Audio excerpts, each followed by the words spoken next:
Certaines personnes naissent avec un destin particulier. Celui de notre protagoniste d'aujourd'hui, Sinatra, un jeune garçon de Californie, semblait être tout tracé. Devenir le meilleur joueur de FPS de tous les temps. Malheureusement, tout ne se passe pas toujours comme prévu. Jay Sinatra I was accused of sexual assault and sexual misconduct by his ex-girlfriend. He's since been suspended from Sentinel's Valorant roster while an investigation is carried out. Aujourd'hui, je vais vous raconter l'histoire de celui qui est probablement le personnage qui a fait couler le plus d'encre en e-sport et la personnalité peut-être la plus controversée du milieu. Celui qui était à un ban de devenir le meilleur joueur de l'histoire de Valorant et peut-être même de tous les FPS.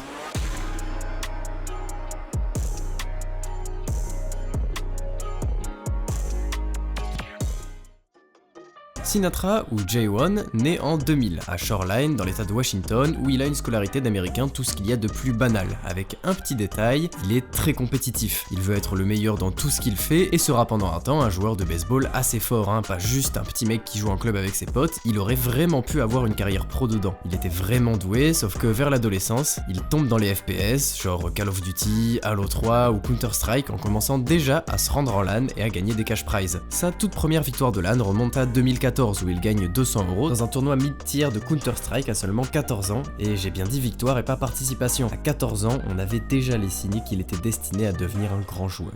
2 ans plus tard, après avoir beaucoup joué à CS, il lâche l'école totalement, abandonne ses études et sa potentielle carrière dans le baseball pour se focus sur l'e-sport et les jeux vidéo. Et s'il arrête tout, c'est pas parce qu'il a la flemme des cours, mais parce qu'il décide d'aller s'installer avec son équipe Overwatch Selfless Gaming en Géorgie à Atlanta. À 16 ans. Il dira en interview que ses parents ne comprenaient rien du tout à la situation, mais que sa mère finira par accepter et le suivra même en Géorgie vu qu'elle voulait pas le laisser vivre tout seul à l'autre bout des États-Unis, c'est plutôt logique en vrai. D'ailleurs, à la base, il rate l'entretien d'entrée chez Selfless Gaming et ne sera pas pris dans l'équipe. Heureusement pour lui, Brad Rajani, le coach de l'équipe, décide de lui laisser une seconde chance quelques semaines plus tard et en voyant le potentiel de Jay, il finit par le signer. Il commence donc sa carrière pro dans Overwatch fin 2016. Les débuts sont rudes, mais dès l'entrée en 2017, lui et son équipe enchaînent de très bons résultats. Sur le mois de février, ils entreront dans 6 tournois en se hissant à chaque fois à la première place. Il est important de se dire qu'on est à l'époque de la compétition à 6 contre 6 sur Overwatch. Au tout début du jeu, les équipes se divisaient en 3.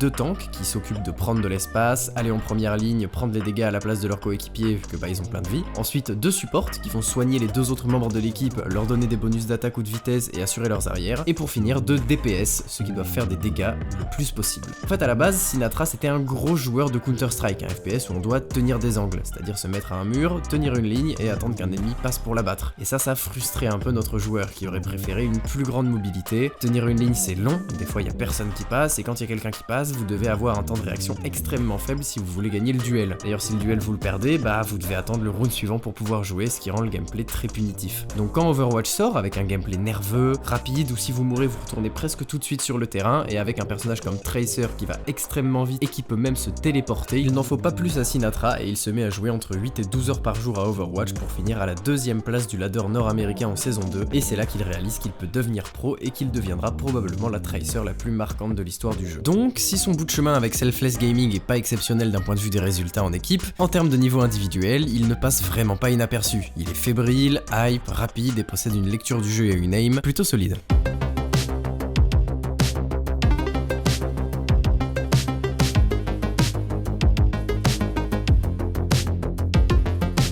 Il commence très tôt les streams et amasse dès le début une petite fanbase. En plus de son niveau de jeu, il est assez drôle, amical et sait très bien animer un stream. Et là on doit faire une petite pause pour parler de quelque chose. Sinatra, dans son histoire, il va pas briller le plus en équipe pro. Il va briller le plus en sélection, pendant les Worlds. Alors ouais, le format des championnats du monde de Overwatch est un peu étrange pour le standard de l'e-sport. Normalement dans les jeux, c'est les clubs, les équipes qui participent aux Worlds, alors que là c'est les pays. En réalité sur Overwatch on est calé sur le format du foot, avec des saisons en club et une coupe du monde avec des sélections des meilleurs joueurs de chaque pays qui se réunissent une fois par an à l'occasion de la compétition. Le détail particulier qui change tout, c'est que les joueurs sont choisis par la communauté du jeu qui peut voter pour décider quel joueur va les représenter en 2017. Et Sinatra est choisi pour participer à cette Coupe du Monde à 17 ans pour être un des 2 DPS des USA, aux côtés de mecs qui viennent d'équipes légendaires, genre FCT-FCTN qui vient de FaZe, Nick Coolmat et Rocus qui viennent tous les deux de Outstone Outlaw, d'ailleurs Rocus était aussi chez FaZe Clan un peu de temps avant de changer d'équipe, et un support qui s'appelle Adam qui a pas de structure parce que il vient de quitter Cloud9.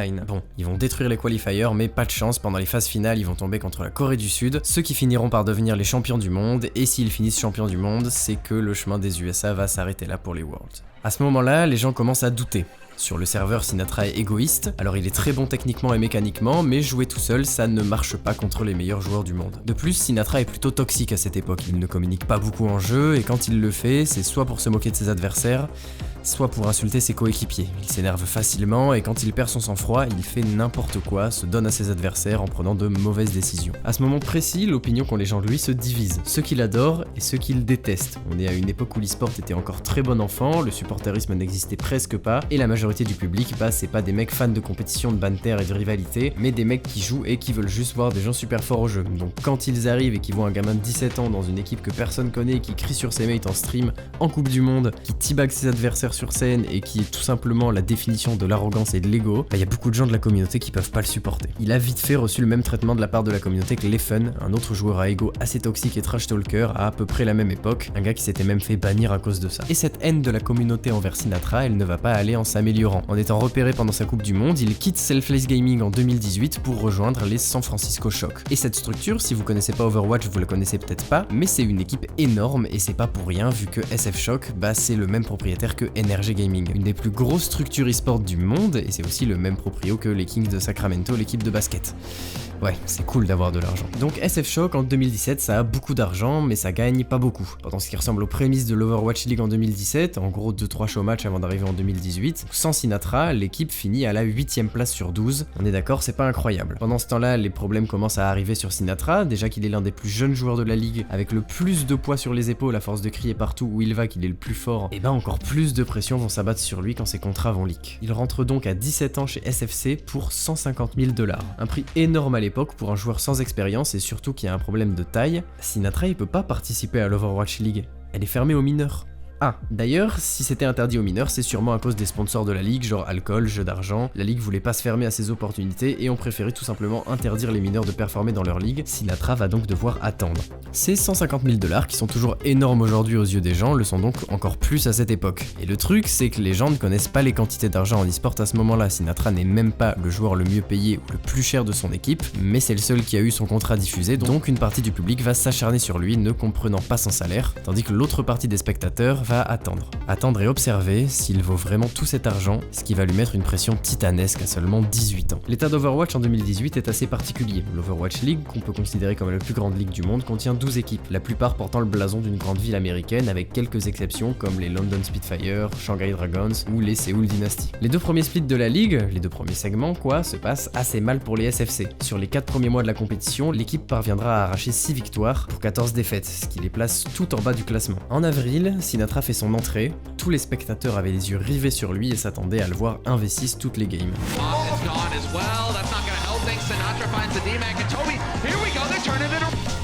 Some damage done by Sinatra. San Francisco still rolling forward either way, and that's going to be point A. Ooh, big cleanup kill from Sinatra. Yeah, you got to be able to get them in here. Frankie gets overwhelmed. Barbarian still, and now the ones who are delayed, things just a little bit long. Alors ouais, Sinatra est très fort, mais malheureusement pas assez. Il n'est pas décisif, surtout au début de sa saison, et les SFC finissent 9ème dans les derniers. J1, quant à lui, derrière Sinatra, n'a pas changé. Il est toujours toxique, toujours égoïste, toujours aussi arrogant et sûr de lui. Ça ne peut pas continuer comme ça. Il ne pourra pas gagner tout seul, tout le monde le sait, tout le monde lui dit, mais il ne semble pas comprendre. Quelque chose doit changer. Et 3 choses vont changer. D'abord, il va emménager avec ses coéquipiers dans une grande gaming house qui va lui permettre de vraiment apprendre à les connaître et à forger des liens solides, de profondes amitiés avec eux. Ensuite, Krusty, le coach principal des San Francisco Shock, décide de prendre la situation en main. Il parle beaucoup avec Sinatra, lui apprend comment mieux jouer en équipe, mieux communiquer et surtout mieux se comporter avec les autres, supporter la pression, bref, faire abstraction du stress et de l'énervement. Et la dernière chose qui va changer, c'est bel et bien Sinatra. Au contact de ses teammates et du staff de l'équipe, il va prendre conscience de ses problèmes et afficher une véritable volonté de changer du tout au tout. Known for being toxic, just not a good person, but a good player. So I think it's just working on myself, developing like my personality and just becoming a better person in general. Avec tout ça, Sinatra semble prêt pour entamer l'année 2019. La véritable Overwatch League commence, la saison est divisée en 4 parties et à la fin des 3 premières, il y a un gros tournoi qu'on va appeler les playoffs pour désigner le vainqueur de la partie. Et à la fin de la 4e, on a les playoffs finales pour couronner la meilleure équipe de la ligue. Et cette saison, c'est celle qui propulsera Sinatra du statut d'excellent joueur au statut de légende du jeu. It's time for Sinatra, baby! In he goes with the Dragon Blade, already through. Got himself 4. Shoved into the wall, nearly taken down. bomb out from KSF, but doesn't find anything. Sinatraa finds a kill, and oh man, what a shutdown! Scout on this team, they have no defense for it. On paper, this should be a one fight for San Francisco. Goes for it! Surprise, surprise! You're done! Triple kill just like that. Sinatraa, he sets the trap and they ran right into it. Alors là, on doit vite fait parler de quelques stats. SFC en 2019, c'est terrifiant. Sur les 6 mois de compétition, ils ne perdront que 5 matchs sur les 28 de la saison. Et en réalité, cette année-là, en Overwatch League, il y aura que 2 équipes marquantes. Les SFC, donc en 23 victoires pour 5 défaites, et une autre équipe qui domine la compétition, les Vancouver Titans, avec 25 victoires pour 3 défaites. On arrive au tout premier playoff en mars, et bien évidemment, la finale, ce sera les SFC face aux Vancouver Titans. Les deux équipes n'ont pas perdu une seule game avant d'arriver en finale. Ces deux équipes seront destinées à s'affronter au sommet tout au long de l'année, et le public s'apprête à voir ce qui est sûrement le plus haut niveau d'Overwatch que le monde ait connu à cette époque.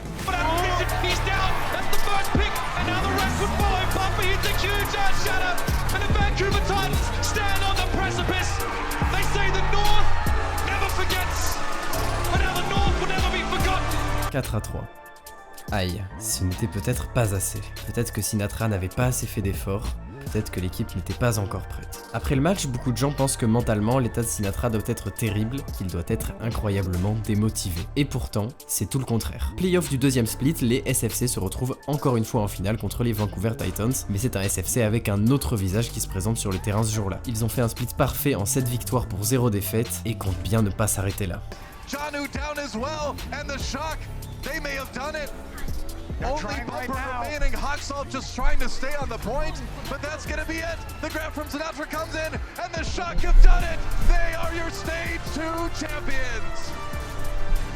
Ils finissent premiers en abattant Vancouver 4-2, et au troisième split, ils perdent contre Shanghai. Bon ouais, les erreurs de parcours ça arrive, et on est enfin en playoff final de toute la saison, la compétition la plus importante avec 2 millions de dollars de cash prize. Ce tournoi sera le plus important de la vie de Sinatraa, et il commence sur une défaite. Premier tour, SFC s'incline contre les Atlanta Reigns, une équipe du milieu de tableau. Ici encore, les fans commencent à douter. L'équipe tombe dans le loser bracket, il va falloir remporter 5 BO7 d'affilée pour remporter le tournoi, ça semble impossible.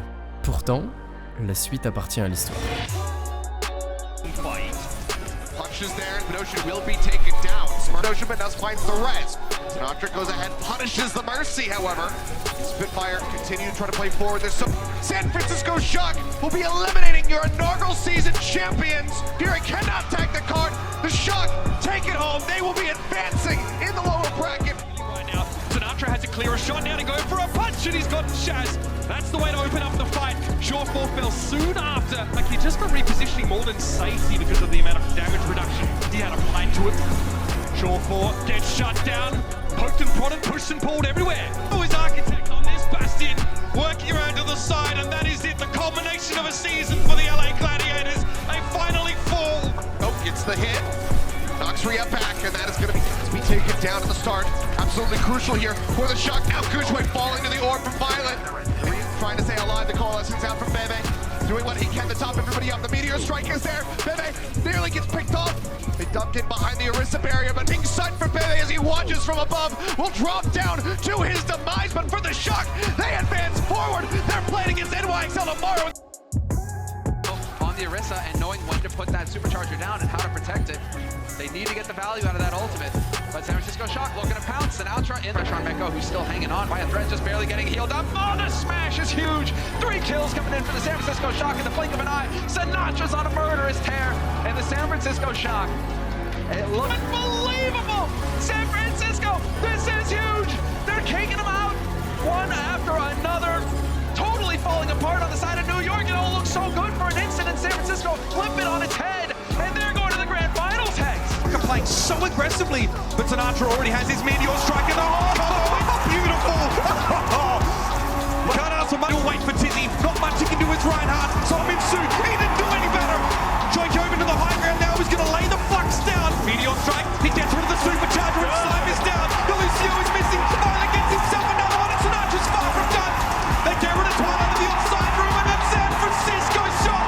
Match point, baby. Slime is already removed from the fight. The wrecking ball is down, and Janu, he can't touch. He is walled off. The door is shut in their face. A golden state.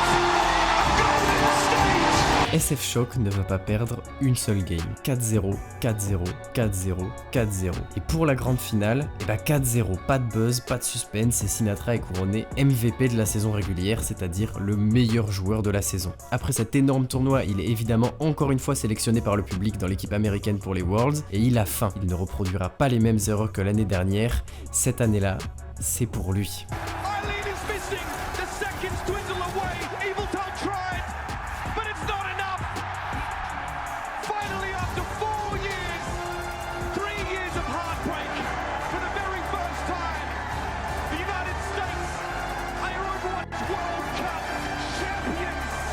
France, Suède, Grande-Bretagne, Corée, encore Corée et Chine, tous ces pays qui sont normalement la crème de Overwatch, n'a rien pu faire face aux États-Unis. Seulement une game de perdu sur tout le tournoi contre les Coréens, qui je rappelle étaient les seuls à avoir déjà gagné des Worlds avant cette année-là. Un setcount d'à peu près 20 games prises pour une game perdue, et Sinatra a vraiment porté son équipe sur toute la compétition, et il est sans surprise le MVP des championnats du monde. Donc la même année, il est champion du monde, MVP des Worlds, top 1 de la saison et MVP de la saison, bref, une année parfaite, et encore aujourd'hui personne ne l'a refait dans toute l'histoire d'Overwatch. Il était au top de sa carrière et sera même invité au Late Show de Jimmy Fallon, une des plus grandes stars des États-Unis. Ce gamin-là, il aura une grande carrière dans Overwatch. Ça, c'est ce que pensent la plupart des spectateurs. Il est à son prime sur le jeu vit bien, il a aucune raison d'arrêter. Sauf qu'un certain jeu va sortir en 2020 et Sinatra va quitter Overwatch. Ouais, donc Valorant, le jeu de Riot qui mélange en gros CSGO et Overwatch, sort et beaucoup d'anciens pros de ces jeux-là décident de se mettre dessus. Le truc, c'est que normalement, c'est les pros un peu sur la descente qui font le switch. Les meilleurs joueurs du monde de CS, ils vont pas sur Valo. Et là, le mec qui est numéro 1 de son jeu, loin devant les autres, il a une super synergie avec son club et ses coéquipiers, et pourtant il y part comme ça. En réalité, Sinatra commence à se désintéresser de plus en plus de la compétition sur Overwatch. Il perd la passion, il perd la flamme, il lui fallait un nouvel objectif. Il se met à côté des entraînements d'Overwatch à beaucoup jouer à Valorant. Il retourne à la base de ce qu'il aimait dans les jeux vidéo, de ce qu'il aimait dans l'e-sport quand il faisait des LAN CSGO en 2016. Alors il va quitter SFC en 2020, donc il lui faut une nouvelle équipe,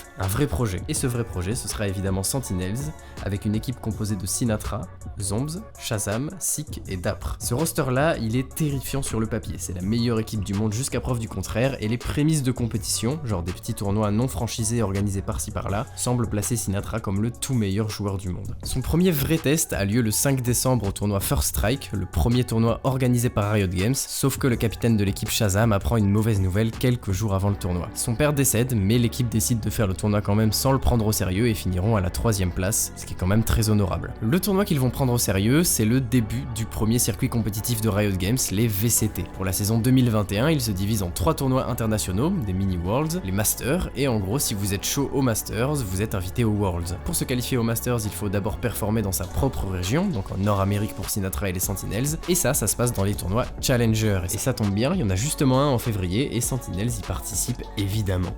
It'll be a 3-1 victory for Sentinels here in the finals of the very first closed qualifier for North American VCT. Congratulations to them, they will be taking home the lion's share of the prize pool. Ça fait peur et c'est facile pour Sinatra, il n'a pas d'égal sur le jeu et il ne joue même pas Jet, le meilleur personnage du jeu, le plus apprécié des duellistes, le rôle qui consiste à faire des kills et bien sûr celui de Sinatra. Il n'a pas changé de style de jeu, il est toujours explosif, toujours à vouloir être sur le devant, bref il garde le rôle de joueur star. L'équipe est bien sûr invitée au 2e Challenger où ils finiront 2e en perdant contre la Team Envy, mais c'est pas grave puisque ça suffit aux Sentinels pour se qualifier au premier Masters, c'est-à-dire le premier vrai test pour Sinatra qui allait enfin pouvoir prouver qu'il était le meilleur joueur du monde sur ce jeu. Et à ce moment-là, tout s'arrête. Cette défaite face à la Team Envy sera le dernier match compétitif de la vie de Sinatra, et tout ça a été déclenché par un simple tweet. Un tweet posté par une jeune femme de 22 ans nommée Cléo Hernandez avec un lien vers un document écrit. Et là, je dois mettre en pause la vidéo pour prévenir les plus sensibles. Si vous souffrez de stress post-traumatique, d'anxiété, ou si vous n'êtes tout simplement pas confortable avec tout ce qui concerne les problématiques d'agression sexuelle, de relations toxiques, de viol, je vous encourage à aller au timecode écrit ici. Pour les autres,